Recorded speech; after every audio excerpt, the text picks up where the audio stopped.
કોંગ્રેસ અધ્યક્ષ રાહુલ ગાંધી આજે ધરમપુર આવશે। ધરમપુરમાં યોજાનારી સભામાં રાફેલ મુદ્દે મોદી સરકાર પર નિશાન તાકશે। તો આ વાતનો સંકેત તેમની સભા સ્થળ પર લગાવવામાં આવેલા પોસ્ટર્સ આપી રહ્યા છે, જેમાં મોદી અને અનિલ અંબાણી એકબીજાને ભેટતા હોય તેવા મોટા પોસ્ટર ધરમપુરમાં સભા સ્થળે લગાવવામાં આવ્યા છે। સુરતના માંડવીમાં બારડોલી અને ભરૂચ લોકસભા બેઠકનું ભાજપનું ક્લસ્ટર સંમેલન યોજાયું। આ કાર્યક્રમમાં મહારાષ્ટ્રના સીએમ દેવેન્દ્ર ફડણવીસ, પ્રદેશ ભાજપ પ્રમુખ જીતુ વાઘાણી સહિતના અગ્રણી નેતા હાજર રહ્યા હતા। તો આ કાર્યક્રમમાં મહારાષ્ટ્રના મુખ્યપ્રધાન દેવેન્દ્ર ફડણવીસે વિશ્વાસ વ્યક્ત કર્યો કે નરેન્દ્ર મોદી ફરી વડાપ્રધાન બનશે। તો દેવેન્દ્ર ફડણવીસે કહ્યું કે આ ચૂંટણી ભાજપને નહીં પરંતુ ભારતને જીતાડનારી છે। આગામી 10 વર્ષમાં ભારત વિશ્વના અગ્રીમ સ્થાને હશે। તો મોદીના નેતૃત્વ સાથે 21મી સદી ભારતની હશે। તેમણે કહ્યું કે વડાપ્રધાન મોદીએ ગરીબોને તેમના અધિકાર અપાવ્યા છે। તો મહાગઠબંધન અંગે તેમણે કહ્યું કે મહાગઠબંધનમાં સંગીત ખુરશીની રમત રમાઈ રહી છે। મહાગઠબંધનમાં નાટકની દેશ પર શું અસર થશે? તેમણે કહ્યું કે ગુજરાતમાં ભાજપ લોકસભાની તમામ 26 બેઠક જીતશે।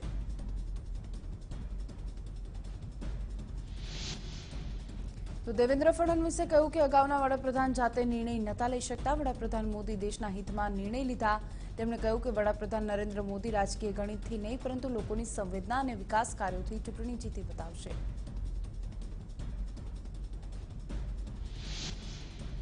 તો રાજકોટમાં સંવિધાન બચાવો દેશ બચાવો રેલીની પહેલા હાર્દિક અને કનૈયા કુમારે ભાજપ સરકાર પર આકરા પ્રહાર કર્યા।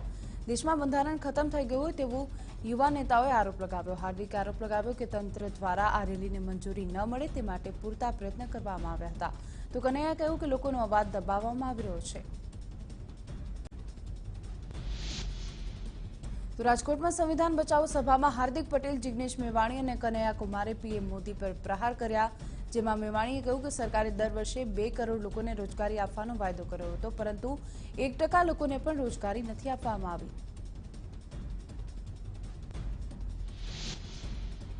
તો બીજી તરફ હાર્દિક પટેલે કહ્યું કે સરકાર પર પ્રહાર કરતા તેણે કહ્યું કે સરકારે 5 વર્ષમાં એક પણ વાયદો પૂર્ણ નથી કર્યો, નથી રોજગારી આપી કે નથી લોકોના ખાતામાં 15 લાખ રૂપિયા જમા કરાવ્યા। તો કનૈયાએ કહ્યું કે અમારા પર ભ્રષ્ટાચારનો કોઈ આરોપ નથી, તેથી કાળી શાહી ફેંકવામાં આવી છે, તેનો અમને ગર્વ છે। તો બીજી તરફ સંવિધાન બચાવો રેલીનો વિરોધ કરવામાં આવ્યો। 5 થી 6 યુવાનોએ કાળા વાવટા બતાવી ગો બેકના નારા સાથે વિરોધ વ્યક્ત કર્યો। તો વિરોધ કરી રહેલા યુવાનોની પોલીસે અટકાયત કરી હતી। રાજ્યમાં જળસંચય અભિયાનના બીજા તબક્કાની શરૂઆત 15 ફેબ્રુઆરીથી કરવામાં આવશે। રાજ્યપાલે આપેલા હુકમના આધારે ખાણ ખનીજ વિભાગે પરિપત્ર જાહેર કર્યો છે, જે અનુસાર જળસંચય અભિયાન દરમિયાન જે માટી નીકળે તેનો જાહેર કામમાં વપરાશ કરવા માટે હુકમ કરાયો છે અને તે માટી કોઈ રોયલ્ટી માટે નહીં પણ આપવામાં આવે તેવો પણ ઉલ્લેખ કરાયો છે। બનાસકાંઠાના કાંકરેજમાં આવેલા રતનપુર ગામના મહિલા સરપંચ સસ્પેન્ડ કરાયા છે। 3 સંતાન હોવાની ફરિયાદ બાદ તેમને તાલુકા વિકાસ અધિકારીએ સસ્પેન્ડ કર્યા છે। તો ફરિયાદ થતાં તપાસ કરવામાં આવી, જે બાદ તેમને સસ્પેન્ડ કરવામાં આવ્યા। બનાસકાંઠાના કાંકરેજમાં કરણી સેનાના રાષ્ટ્રીય અધ્યક્ષ દેવસુખસિંહ ગોગામેડીએ ભાજપને ચીમકી આપી, જેમાં તેમણે કરણી સેના પર થયેલા કેસ પાછા ખેંચવામાં નહીં આવે તો ભાજપ પરિણામ ભોગવશે તેવી ચીમકી ઉચ્ચારી।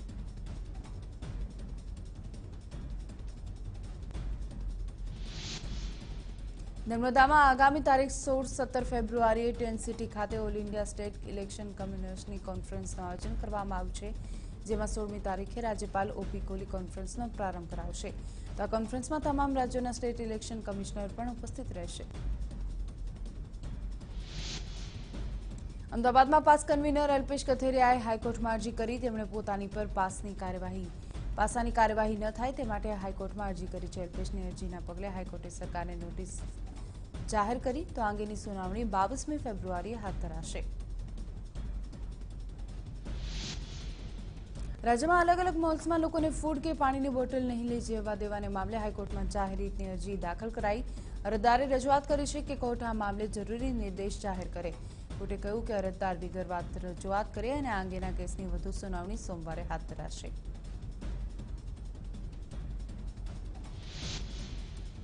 અમદાવાદના ઓઢવમાં ઇન્દિરાનગર પાસેની ઝૂંપડપટ્ટીઓને કોઈપણ જાણ વિના તોડી પાડવામાં આવી, જેના કારણે રહીશોમાં ભારે રોષ જોવા મળ્યો હતો। રહીશોએ આક્ષેપ કર્યો કે નવા પાકા મકાન બનાવી દેવામાં આવશે તેવી કોઈપણ પ્રકારની લેખિતમાં બાંહેધરી આપ્યા વિના જ બિલ્ડરે ઝૂંપડપટ્ટીના મકાનો તોડવાનું કામ શરૂ કર્યું હતું।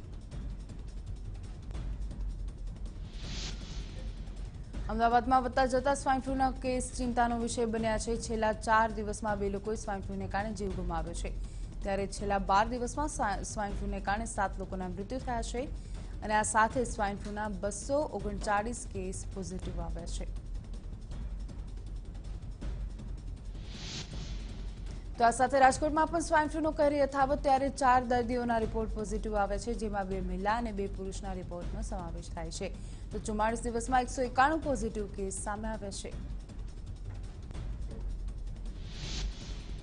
તો જામનગરમાં સ્વાઇન ફ્લૂને કારણે એક દર્દીનું મૃત્યુ થયું છે। 40 વર્ષના પુરુષનું જીજી હોસ્પિટલમાં સારવાર દરમિયાન મોત થયું છે। તો સ્વાઇન ફ્લૂથી જિલ્લામાં કુલ 8 લોકોના મોત થયા છે। તો ભાવનગરમાં સ્વાઇન ફ્લૂને કારણે 62 વર્ષીય પુરુષનું મૃત્યુ થયું। ભાવનગરની સર્ટી હોસ્પિટલમાં સારવાર માટે દાખલ કરવામાં આવેલા 62 વર્ષીય પુરુષનું મૃત્યુ થયું છે।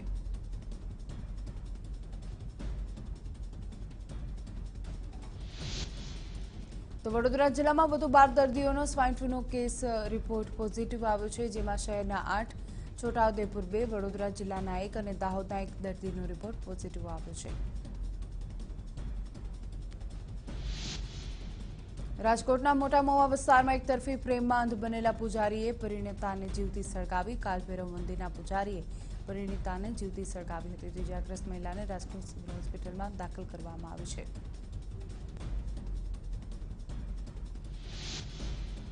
ગાંધીનગરના સિરિયલ કિલરના પોસ્ટર હવે ગુજરાતભરમાં લગાવવામાં આવી રહ્યા છે। એક પછી એક 3 જિંદગીનો ભોગ લેનાર આ સિરિયલ કિલરને શોધવા માટે વડોદરા પોલીસના સહયોગથી જાહેર રસ્તાઓ અને સ્થળો પર પોસ્ટર્સ લગાવવામાં આવે છે। વડોદરામાં ન્યુરોલોજિસ્ટ ડોક્ટર યશેશ દલાલ સામે દુષ્કર્મનો કેસ નોંધાયો છે। ડોક્ટરે વોટ્સએપ પર પીડિતાના બેભત્સ ફોટા મૂકી વાયરલ કર્યા હતા। ફોટો વાયરલ કરનાર 2 આરોપીની પોલીસે અટકાયત કરી છે।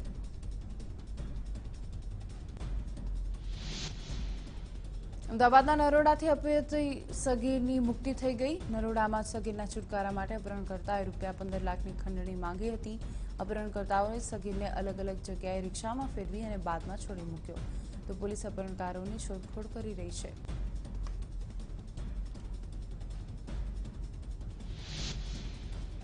અમદાવાદના અમરાઈવાડીના અપહૃત વેપારીનો છુટકારો થયો। ₹6,70,000ની લેતી દેતીના મામલે કન્સ્ટ્રક્શનનું કામ કરતા વેપારીનું અપહરણ કરવામાં આવ્યું। તો સ્થાનિક પોલીસ અને ખેડા એલસીબીના જોઈન્ટ ઓપરેશનમાં અમદાવાદથી 2 આરોપી ઝડપી પડાયા છે। અમદાવાદના શાહપુરમાં ગેસના બાટલામાં લીકેજને કારણે આગ લાગવાની ઘટના સામે આવી। ભીષણ આગમાં 13 લોકો ઘાયલ થયા છે। આગને કાબૂમાં લેવા માટે 4 ફાયર કર્મીઓ પણ દાઝ્યા હતા, જેમાંથી એકની હાલત ગંભીર છે।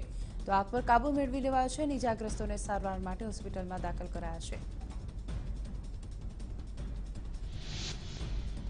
સુરતમાં તસ્કરોને કાપડની દુકાનોની નકલી ચાવી બનાવી આપતો શખ્સ ઝડપાયો છે। પોલીસ તપાસમાં સામે આવ્યું કે રાત્રિ સમયે આ શખ્સ તસ્કરો સાથે જતો હતો અને દુકાનોની ચાવી બનાવી આપતો હતો।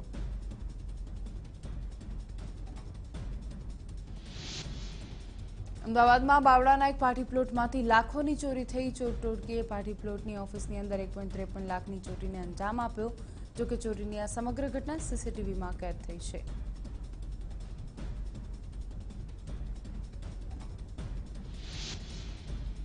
અમદાવાદ ક્રાઇમ બ્રાન્ચે વાહન ચોરીના ગુનામાં 3 આરોપી વિરુદ્ધ ફરિયાદ કરી અને 22,000થી વધારે ચોરીના વાહન કબજે કર્યા। છેલ્લા 2 મહિનામાં અમદાવાદમાં થયેલી વાહન ચોરીના ભેદ ઉકેલાયા છે। વડોદરામાં નકલી ચલણી નોટ સાથે 2 શખ્સોની ધરપકડ કરવામાં આવી। આરોપીઓ પાસેથી 18,500ની નકલી ચલણી નોટ જપ્ત કરવામાં આવી। શિનોરના અવાખલ ગામે પોલીસે આરોપી પાસેથી 500ની 9 અને સોની 140 જેટલી નકલી નોટ જપ્ત કરી છે।